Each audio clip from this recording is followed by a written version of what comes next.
శ్రీవిఎన్ఆర్ news కి స్వాగతం.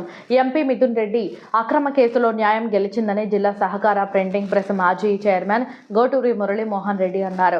MP Mithun రెడ్డికి బెయిల్ రావడంతో పులిచెర్ల మండలం పులిచెర్ల మరియు కల్లూరులలో చిత్తూరు జిల్లా ప్రింటింగ్ ప్రెస్ మాజీ చైర్మన్ గోటూరి మురళీమోహన్ రెడ్డి ఆధ్వర్యంలో వైసీపీ నాయకులు కార్యకర్తలు బాణసంచా కాల్చి సంబరాలు చేసుకున్నారు.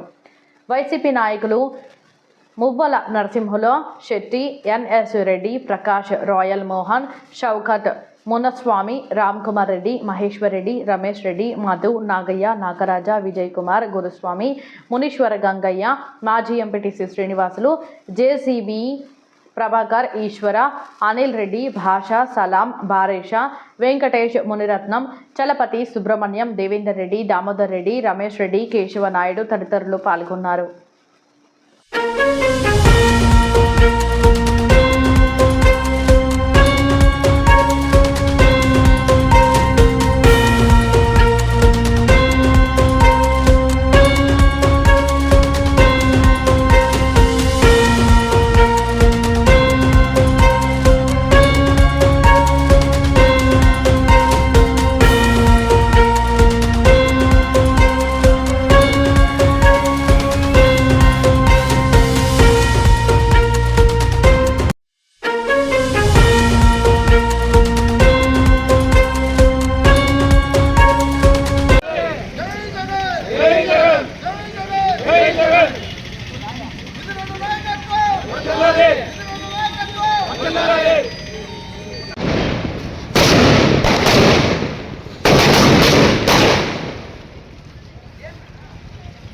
అడాన్న మధ్యలో పెట్టిపోయా.